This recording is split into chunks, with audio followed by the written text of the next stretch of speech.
Olá, meus amigos, tudo bem? Bem, espero que sim. Estamos então aqui de volta para darmos continuidade à nossa leitura e estudo do Evangelho segundo o Espiritismo. Nos encontramos então no capítulo de número 25, no número 6, cujo título é Observai os pássaros do céu. Bem, meus amigos, aqueles que estão chegando aqui pela primeira vez, sejam muito bem-vindos. Obrigado pela presença de vocês por aqui. E eu tenho que informar vocês, que estão chegando pela primeira vez, que a nossa leitura e estudo aqui se fazem por aproximadamente 30 minutos, ok? Um pouco mais ou um pouco menos. E é por isso que eu divido os capítulos, na maioria das vezes, por partes, ok? Porque não dá para ler um capítulo todo em 30 minutos. Por isso, então, nos encontramos na segunda parte, ok? E quero também informar vocês que é leitura e estudo, porque eu não somente leio o que está escrito, mas eu dou as minhas opiniões sobre essas informações que constam aqui nesse livro, ok? Nem sempre eu concordo, ok? Então vamos ao que interessa. Observai os pássaros do céu. Não ajunteis tesouros na terra, onde há ferrugem e os vermes os corroem, onde os ladrões os desenterram e roubam. Mas formai tesouros no céu, onde nem a ferrugem, nem os vermes os corroem, porque onde está o vosso tesouro, aí está o vosso coração. Ok? Então é onde está a nossa vontade maior das coisas, aí está o nosso coração, né? A vontade do bem, nosso coração está no bem. A vontade do dinheiro, da terra, da matéria, o nosso coração está voltado para isso, ok? Por isso eu vos digo, não vos inquieteis por saber onde achareis do que comer para o sustento da vossa vida, nem de onde tirareis roupa para cobrir o vosso corpo. A vida não é mais do que o alimento, e o corpo mais do que a roupa. Quer dizer, a vida é muito mais do que alimento, né? E o corpo não é muito mais, né, do que uma roupa, é o que ele fala. Ele continua. Observar os pássaros do céu. Eles não semeiam e não colhem, e não amontoam nada nos celeiros, mas vosso Pai Celestial os alimenta. Não sois mais do que eles? E quem é dentre vós aquele que pode, com todos os seus cuidados, aumentar a sua estatura à altura de um côvado? Quer dizer, então, gente, é o que ele fala aqui, né? Tem gente que fica querendo juntar, amontoar riquezas para o futuro. Mas isso é besteira. Nós devemos juntar o necessário, é claro, não é ser imprevidente, mas não ser ganancioso, ok? É nesse sentido que ele fala aqui. E ele continua. Porque também vos inquietais pela roupa? Quer dizer, querer usar roupa bonita, né? Pois é. Observai como crescem os lírios dos campos. Eles não trabalham e não fiam. E, entretanto, eu vos declaro que Salomão, mesmo em toda a sua glória, jamais se vestiu como um deles. Se, pois, Deus tem o cuidado de vestir dessa maneira a erva dos campos, que hoje existe e que amanhã será lançada no fogo, quanto mais cuidado terá em vos vestir, ó homem de pouca fé. É que tem gente que fica tão preocupado com o futuro, que fica, né, sofrendo de antecedência sem necessidade.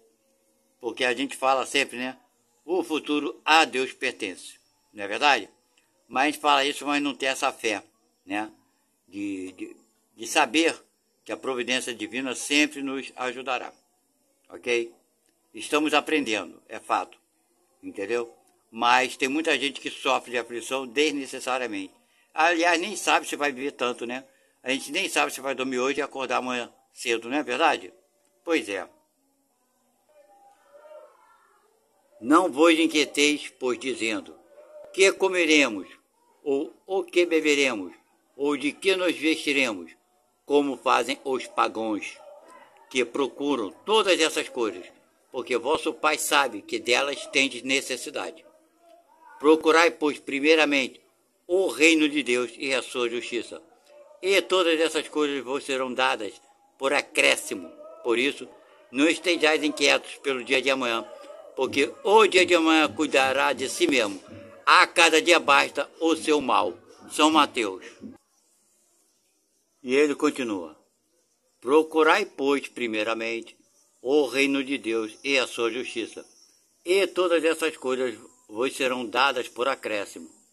Por isso, não estejais inquietos pelo dia de amanhã, porque o dia de amanhã cuidará de si mesmo. A cada dia basta o seu mal. Eu já li isso aqui e repeti, né? Mas é isso. Então, gente, cada dia, né, que passa é o que precisamos, né, entender bem, que cada dia que passa é mais um degrauzinho que a gente consegue conquistar quando a gente está trabalhando para o bem.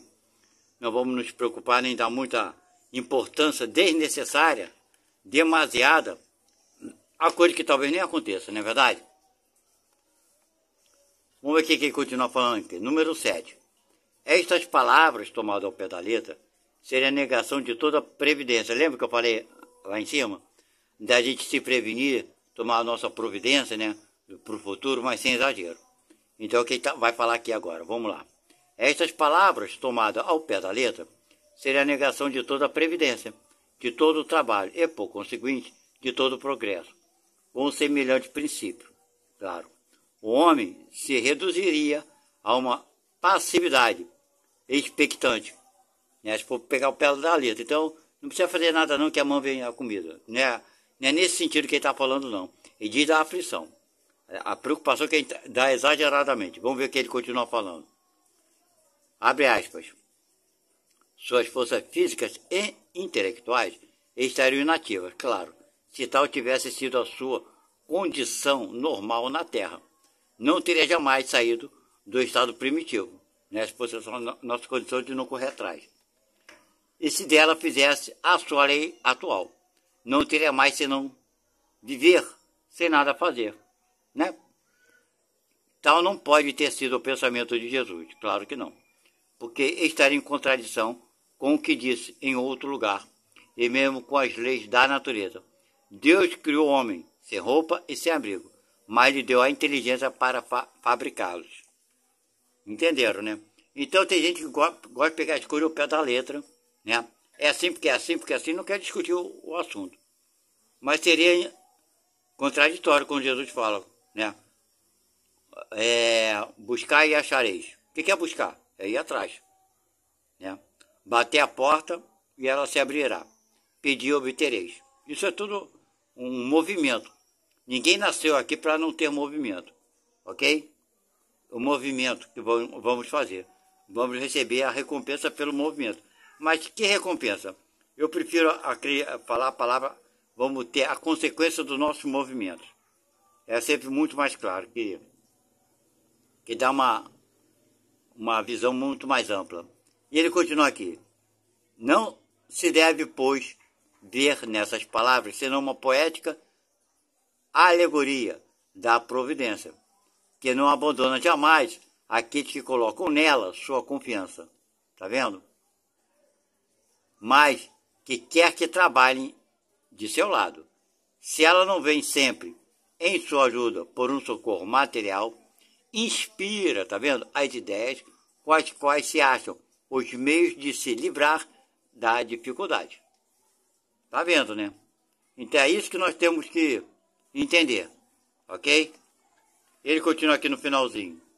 Deus conhece as nossas necessidades e as provê segundo o necessário, mas o homem insaciável e em seus desejos não sabe sempre se contentar com o que tem. O necessário não lhe basta, lhe é preciso o supérfluo. É então que a providência o deixa entregue a si mesmo. Frequentemente é infeliz por sua culpa e por ter desconhecido a voz que o advertia na sua consciência. E Deus o deixa sofrer as consequências, a fim de que isso lhe sirva de lição para o futuro. Bem, gente, então aqui é a visão desse irmão.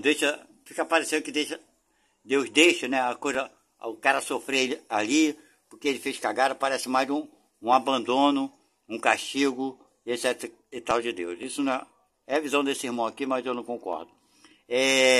Você vai passar por coisas que são necessárias para o teu crescimento. Ok? São necessárias, não adianta. Entendeu? Ninguém foge da lei da natureza. Não é castigo de Deus, não. Aqui fica parecendo que é isso, né? Porém, não é isso.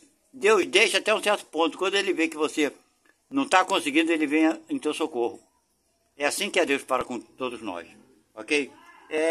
Nessa parte aqui tem gente que trabalha, adquire o necessário, o supérfluo, e cada dia que passa ele vai trabalhando mais, trabalhando muito. E se você conversar com uma pessoa dessa, ela vai falar, não, eu trabalho tanto e coisa e tal, eu sou rico, eu tenho esses bens, mas foi fruto do meu trabalho. Aí você pergunta, mas por que você trabalha tanto assim? Você não precisa mais? Não, para deixar para os meus herdeiros. Mas na verdade não é isso não, porque a fortuna que ele já tem é o suficiente para ele e para os seus herdeiros. É a ganância. Mas é uma desculpa que ele dá. Entendeu? Então Deus deixa. Né? Nós somos livres, né? Para isso ou para aquilo. Claro que está dentro da tua programação reencarnatória. Nós não atravessamos as linhas que foram delimitadas por nós mesmos. Ok? Então, gente, dentro daquele campo de ação, você vai até ali na linha do limite. Passou dali, vai ter consequência. Eu conheci uma pessoa, para vocês verem como é que as coisas são. Eu conheci uma pessoa que ela estava muito bem de vida, estava rica, posso dizer assim. Tinha muitos patrimônios, né? E eu conheci ele pessoalmente, assim, e uma vez eu perguntei a ele, cara, para que você acha que precisa de trabalhar todo dia, tanta grana, tanta coisa? Ele falou para mim, não, isso daí é para deixar para os meus herdeiros, etc e tal. Aí eu falei, tá, você acha que está certo isso? Eu acho.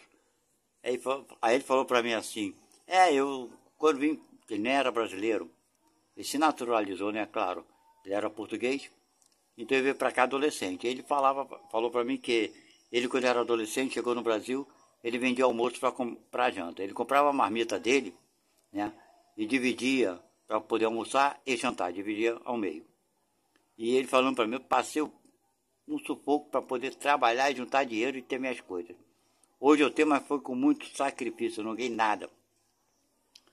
Aí eu falei para ele, cara, eu até acho que tudo que você conquistou é mérito teu. Daí, acho que não resta a menor dúvida. Aí eu falei para ele, mas você parou para pensar que tem muita gente que trabalha tanto quanto você ou mais do que você e não consegue ficar rico?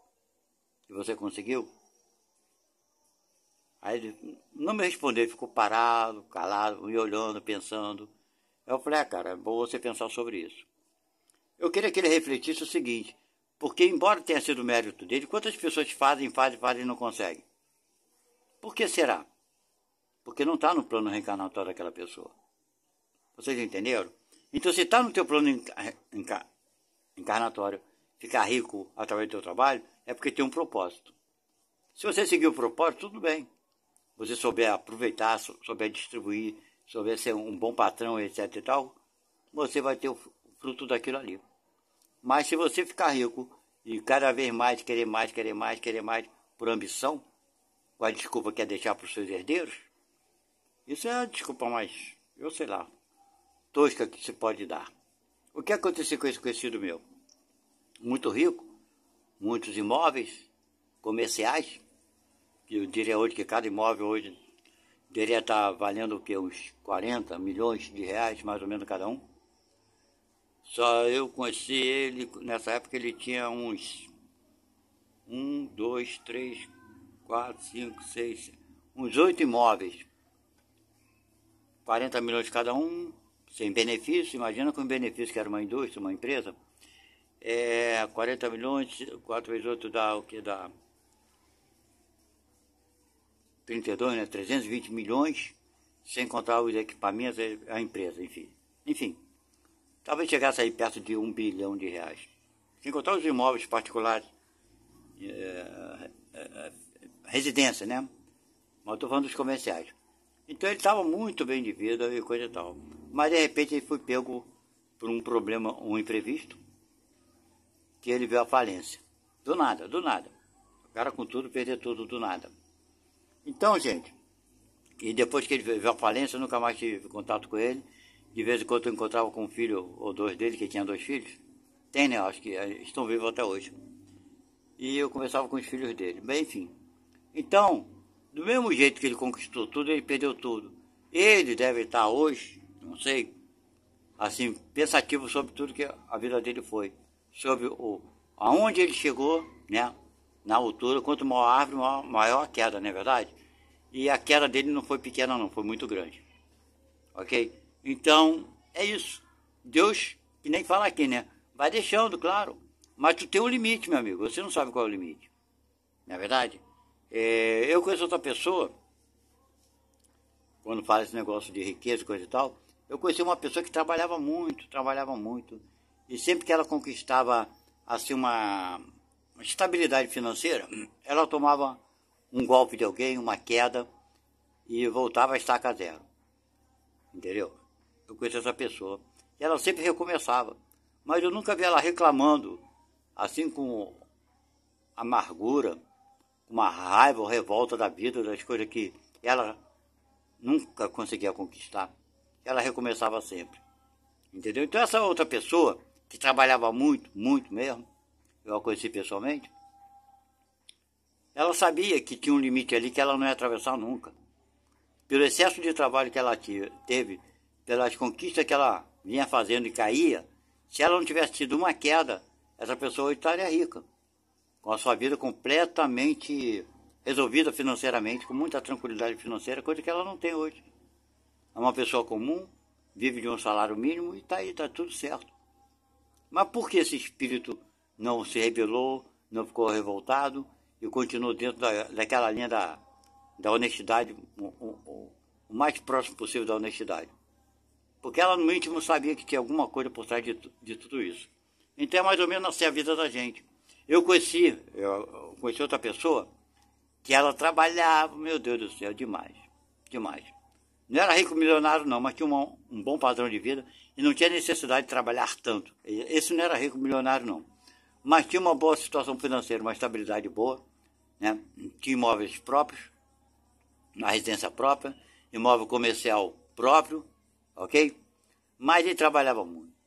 E eu falava para ele, rapaz, para que tu trabalha tanto assim? Não, porque sabe como é que é quando eu ficar velho, não sei o que. Eu falei, cara, tu já tem bastante. Ele tinha imóveis alugados, tinha casa própria. Não precisavam começar a trabalhar 6, 7 horas da manhã e até 10, 11 horas, meia-noite. E eu falava para ele, cara, para que tu trabalha tanto? Não precisa disso. Vai descansar teu corpo, cara. Teu corpo, você hoje, tem uma resistência. Mas quando chegar a idade, ela vai diminuir. E vai diminuir muito, porque você exige muito do corpo agora. Então, quando você estiver mais idoso, teu corpo vai dar reflexo disso tudo. E você não vai aproveitar o dinheiro que está juntando. E ele ficava me olhando, não respondia nada, mas não continuava do jeito dele, até hoje ele é assim. Tem uns anos que eu não o vejo, não sei como ele está atualmente de saúde, porque dinheiro ele tem, mas a saúde eu não sei. O que adianta o cara ganhar muito dinheiro e depois gastar tudo com remédio? Mas é isso que acontece, na maioria das vezes. O cara junta muito dinheiro para ter uma boa aposentadoria. Se aposenta e vai cuidar da saúde. Vai o dinheiro todinho com saúde e não tem uma qualidade de vida boa. É a falta de quê? De prudência, a falta de vigilância, a falta disso tudo que fala aqui antes. Não é verdade? E ele continua aqui, vamos lá então. Número 8. A terra produzirá bastante para alimentar todos os seus habitantes. Está falando do nosso planeta, né? Quando os homens souberem administrar os bens que ela dá, segundo as leis de justiça, de caridade e de amor ao próximo. Quando a fraternidade reinar entre os diversos povos, como entre as províncias de um mesmo império, o supérfluo momentâneo de um suprirá a insuficiência momentânea de outro, e cada um terá o necessário. O rico, então, se considerará como um homem que tem uma grande quantidade de sementes. Se a espalha, elas produzirão ao cêntuplo, para ele e para os outros. Mas se come essas sementes sozinho e as esbanja, deixando perder-se o excesso daquilo que comer, não produzirão nada e não bastarão para todo mundo. Se as guardas em seu celeiro, os vermes as comerão. Por isso Jesus disse: não junteis tesouro na terra, que são perecíveis, mas formai tesouros no céu, porque são eternos. Em outros termos, não ligueis aos bens materiais, do jeito que a gente liga, mais importância do que os bens espirituais. É o que mais fazemos, não é isso?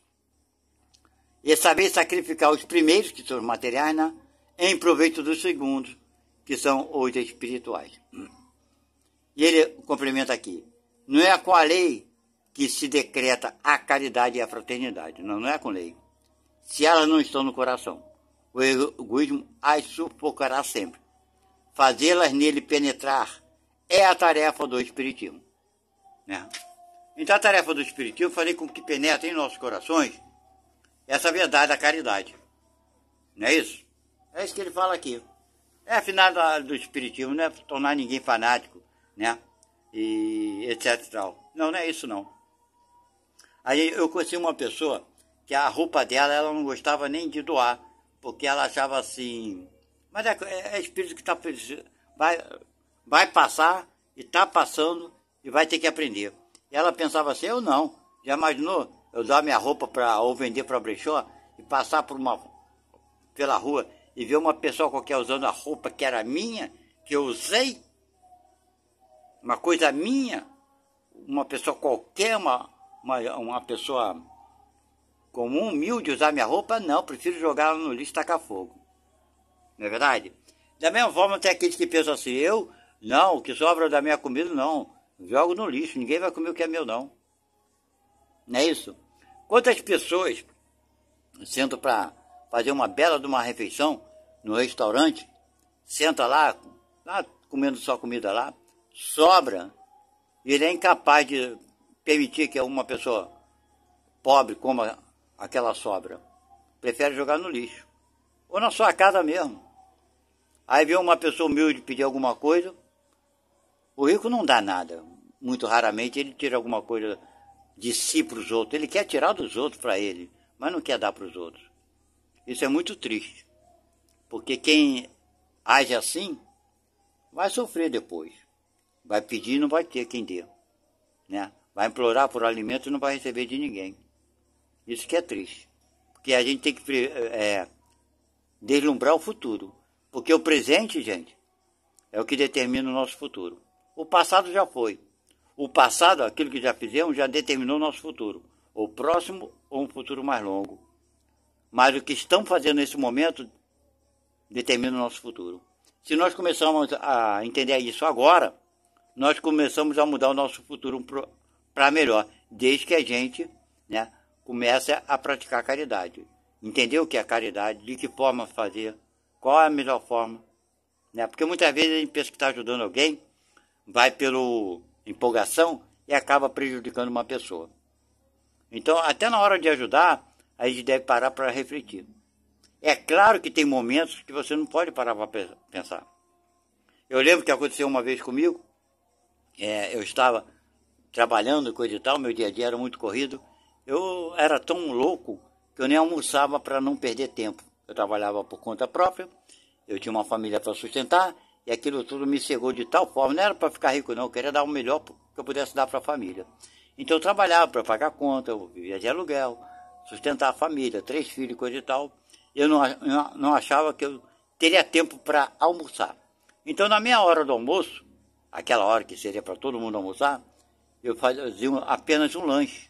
Eu parava numa padaria, numa lanchonete, qualquer lugar, comia um salgado, um refresco e tinha almoçado. Certo? E teve uma vez que aconteceu uma coisa, eu não esqueço isso jamais. Nesse dia, como todos os outros, era a coisa mais comum que acontecia comigo. Era eu parar na lanchonete, eu passava numa empresa, fazia um pedido, até que estivesse separando o pedido, eu falava: vai separando aí, que eu já volto para pagar. Aí eu ia na lanchonete, Era tipo, eu fazia isso quase sempre, 2, 3, 4 ou 5 vezes na semana ou mais. Enquanto estava separando material para mim, eu ia na lanchonete e fazia um lanche. E voltava correndo. Pediu o cara, passava no caixa da padaria ou da lanchonete e falava, quanto é um salgado e um refrigerante? Um refrigerante. Aí a pessoa falava, vamos supor, 10 reais. Aí eu pagava, né, no caixa o cara me dava o ticket, eu falava, chegava no balcão e disse, ó, eu já paguei, me dá esse salgado aqui e esse refrigerante aí. Aí o cara me dava, né? Aí eu comia aquilo ali, quando estava quase terminando de comer, eu já saía a loja que eu tinha pedido, feito a encomenda do material. Era assim, esse era o meu dia a dia. Até que um desses dias, eu estava lanchando na padaria, já tinha pago o lanche, estava comendo, estava terminando de comer, quando uma senhora, uma mulher, eu acho que não era tão idosa assim para eu chamá-la de senhora, mas não era jovem não, devia ter ali seus 40 anos no mínimo, daí um pouquinho para cima. Eu olhei para ela, eu estava com pressa, como só andava com pressa, minha vida era corrida. Aí ela me pediu, eu podia pagar o lanche que eu estou com fome, não sei o que lá. Aí eu falei, não, já paguei, eu tô com pressa, eu já até paguei meu lanche. Não, já não. Eu com pressa de sair da padaria para voltar para a loja para pegar meu material que eu tinha encomendado já, que já tinham separado. Enfim, naquele momento, ela não me respondeu nada, coisa e tal, se afastou de mim. Aí eu voltei pro balcão, que eu já estava saindo da padaria. Aí parei para pensar, falei, caramba, por que eu não paguei o lanche para aquela moça, né? O lanche, eu ia perder mais 5 ou 10 minutos aqui até pagar, né? Pegar a fila do caixa, pagar coisa e tal. Aí eu falei, eu pensei em mim, na minha pressa, e ela que está com fome, né? Aquilo veio um arrependimento automático, muito rápido. E daí eu falei, vou procurar e pagar, porque essa lanchonete até oferecia refeição, almoço, que almoço. Eu não almoçava por questão do tempo, né? Bem, enfim. Aí eu, na mesma, tipo assim, vou dizer uma coisa pra você, coisa de 10 ou 15 segundos. Eu me arrependi. Aí quando eu me viro para procurar a mulher dentro da padaria, da lanchonete, cadê a mulher? Ela sumiu. Aí eu fui na calçada, era uma padaria de esquina. Aí eu fui na calçada de um lado, fui na calçada do outro, olhei para o outro lado da rua, procurei a mulher para pagar o almoço. Eu já estava determinado a pagar o almoço para ela. Procurei a mulher, cadê a mulher? A mulher sumiu. E eu me arrependi. Vocês entenderam? Eu me arrependi porque eu não ia ficar mais rico nem mais pobre se pagasse o almoço para ela. Vocês entenderam? Não ia fazer diferença nenhuma na minha vida financeira. Eu podia pagar? Podia, claro que podia. Não tinha problema, eu era rico? Claro que eu não era rico, nunca fui rico. Mas enfim, o almoço poderia pagar, sem problema algum. Mas eu pensei em mim, na minha pressa. Não pensei em dinheiro, mas pensei na minha pressa, que eu só vivia correndo, e me arrependi. Então, gente, é mais ou menos isso que vem dizendo aqui. A gente não dava, evitar de dar esses valores absurdos às coisas materiais, né? E sacrificar as coisas materiais, né, em proveito das coisas espirituais. Se nós fizermos, se eu tivesse feito isso naquela época, é claro que naquela época eu não estudava espiritismo, não tinha nada de espiritismo, não frequentava nada.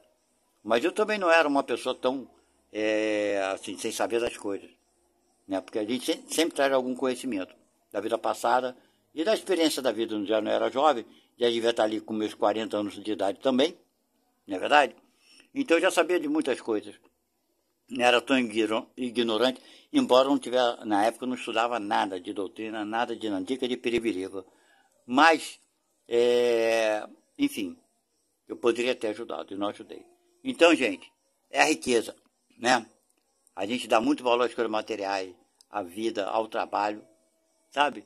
E a gente não vai levar nada daqui a não ser nossas atitudes, sejam elas boas ou ruins. Ok?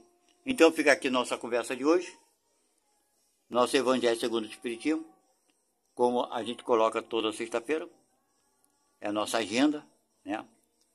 Vou ficando por aqui, porque nossa outra parte será aqui. Nós lemos, então, a segunda parte, essa daqui será, então, a terceira parte, ok?